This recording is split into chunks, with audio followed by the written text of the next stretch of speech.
कैसे है हमारी स्कूलमेट की फैमिली। मैं आपका अपने स्कूलमेट परिवारों को स्वागत करता हूं और आपको दिल से बधाई भी देता हूं। मैं कि आप मुझे लग रहा है ऐसा कि आप पढ़ रहे हैं, मुस्कुरा रहे हैं, खेल रहे हैं, एंजॉय कर रहे हैं। आज तो बारिश का भी मौसम है, तो कुछ लोग एंजॉय कर रहे होंगे। आज हमारे बीच में पढ़ाई से थोड़ा हटकर है, लेकिन कुछ जानकारी जानना भी जरूरी है कि हमारे समाज में क्या हो रहा है, हमारे इन्वायरमेंट में क्या हो रहा है, हमारे सोसाइटी में क्या हो रहा है, हमारे शहर में क्या हो रहा है, हमारे कंट्री में क्या हो रहा है। थोड़े तो जानना जानना बनता है। आज एक न्यूज हम लेकर आए हैं बाइजू के बारे में। बाइजू एक कंपनी है, जो एक एडटेक कंपनी है। उसका फाइनेंशियल स्टेटमेंट थोड़ा सा खराब हिला हुआ है। उनके गड़बड़ी की ऐसा सूचना आ रही है हमारे बीच में कि बाइजू के जो फाइनेंशियल स्टेटमेंट है वो थोड़ा खराब हो चुका है, या वो उन्होंने कुछ हेर फेर इधर उधर करे हैं। अपना हेर फेर करा है। हेर फेर करना ज्यादा ठीक नहीं है, बट उन्होंने अच्छा सा जानकारी अपने फाइनेंशियल स्टेटमेंट के जो 2020 से दे नहीं रहे हैं। जब दे नहीं रहे, अपना अकाउंट ही क्लोज नहीं कर रहे हैं इसके इसके बारे में। तो अब थोड़ा जब बाइजू के बारे में ऐसा न्यूज चल रहा है, तो मैं थोड़ा कि सोचा कि आपको बाइजू के बारे में थोड़ा जानकारी दे दूं, इनका जन्म कुंडली थोड़ा खंगाल कर देख लूं। तो बाइजू की स्थापना 2011 में हुआ था। इनका बर्थडे बोलिए या जो बोलिए, इनका स्थापना 2020 में 2011 में हुआ था इनका स्थापना। ठीक है। और ये जो इनके संस्थापक है बाइजू रविंद्रन करके ना, एक एडटेक कंपनी की स्थापना करे। बाइजू रविंद्रन करके एक एडटेक कंपनी की स्थापना करी इन्होंने। ठीक है। ये बाइजू रविंद्रन है। ये जो फोटो देख रहे हैं इनका, बाइजू रविंद्रन ने स्थापना थिंक एंड लर्न प्राइवेट करके अपना कंपनी का स्थापना करा। और इस कंपनी को ये कंपनी करता क्या था, तो ये 1 से 12 तक का कोर्स स्कूल बच्चों को पढ़ाती है, 1 से 12 तक। ठीक है। तो अब हम आते हैं नेक्स्ट नेक्स्ट इसके बारे में। तो ये इनका एडटेक कंपनी जाकर 2015 में इन्होंने एक ऐप लॉन्च करा, अपना बाइजू द लर्निंग ऐप करके। बाइजू द लर्निंग ऐप करके इन्होंने 2015 में अपना ऐप लॉन्च करना। और ये कंपनी इतनी बड़ी हो गई, इतनी इनका वैल्यूएशन बढ़ गया कि ये यूनिकॉर्न कंपनी 2018 में ये यूनिकॉर्न बन गई। अब जिन बच्चों को जिन्हें यूनिकॉर्न कंपनी क्या होता है उनके बारे में नहीं पता है, तो उनको मैं थोड़ा बता दूं। यूनिकॉर्न कंपनी का मतलब होता है कि $1 अरब की वैल्यूएशन। $1 अरब का मतलब होता है कि प्रेजेंट अगर इंडियन करेंसी के अकॉर्डिंग लगाए तो उनका वैल्यू 8200 करोड़ की वैल्यू है। 8200 करोड़ का वैल्यू होता है। अगर $1 अरब के पार आपकी कंपनी की वैल्यूएशन हो जाएगी, तो वो कंपनी एडटेक कंपनी बन जाती है। ठीक है। अब हम नेक्स्ट पर आते हैं। तो इनका वैल्यूएशन इतना ज्यादा बढ़ गया, इससे आप सोच सकते हैं कि इन्होंने इंडियन क्रिकेट को, भारतीय क्रिकेट का इन्होंने स्पॉन्सरशिप ले लिया। भारतीय क्रिकेट का इन्होंने स्पॉन्सरशिप 2019 में ले लिया। स्पॉन्सरशिप लेने का मतलब क्या हुआ कि इंडियन के टी शर्ट पे, इंडियन लोगों के टी शर्ट पे, इंडियन जो क्रिकेटर है उनके टी शर्ट पे ये इनका नेम आ गया। ठीक है।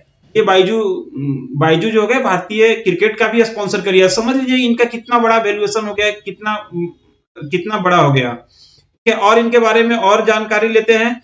तो ये ना 2020 में अपना 2019 से लेकर 20 में जब कोरोना आ गया तो ये अपना बिजनेस है इसका काफी विस्तार करा।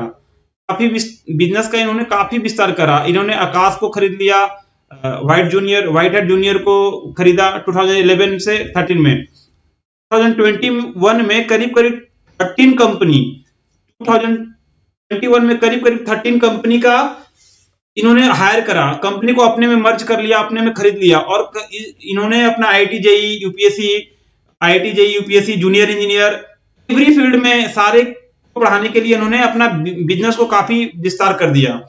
लेकिन जब विस्तार करने के बाद क्या हुआ कि ये कोरोना था, बच्चे लोग स्कूल ट्यूशन जा नहीं रहे थे, तो इनका बिजनेस काफी ग्रोथ कर गया।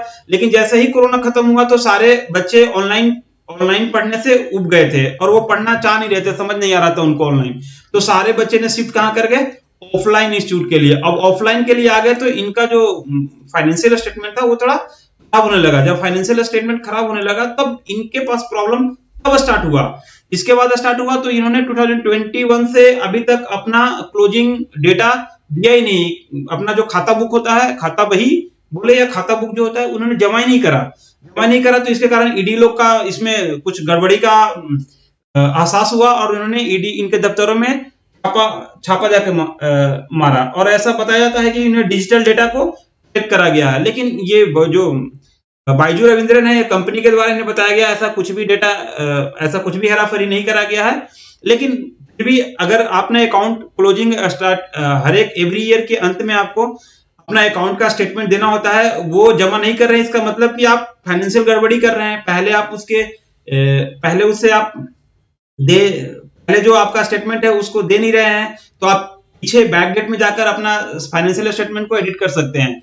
और अभी अभी ऐसा ऐसा मिल के आ रहा है कि इन्होंने करीब 2,500 लोगों को अपने कंपनी से इन्होंने बाहर कर दिया, एम्प्लॉय को। तो ये भी एक समस्या है।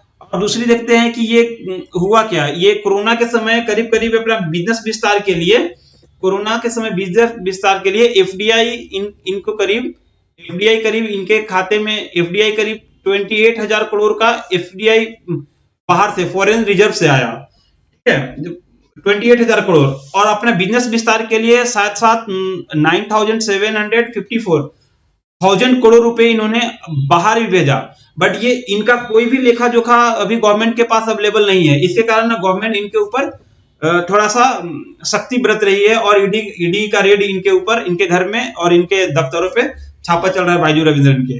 तो ये थी हमारी आज की कहानी बाइजू के बारे में, कि अभी ये फाइनेंशियल स्टेटमेंट चल रहा है। देखो इतना बड़ा कंपनी होने के बाद छोटे कंपनी रहते हैं तो किसी को कोई प्रॉब्लम नहीं होता है। लालच तब बढ़ता है जब बहुत सारे पैसे आते हैं, तो और लगता है कि और भी बहुत सारे पैसे मेरे पास आ जाए। तो ये लालच होने के कारण ऐसा होता है, इससे फाइनेंशियल स्टेटमेंट प्रॉब्लम स्टार्ट होती है।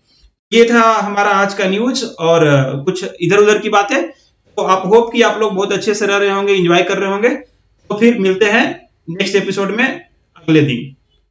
Thank you. हंसते रहिए, मुस्कुराते रहिए, खेलते रहिए।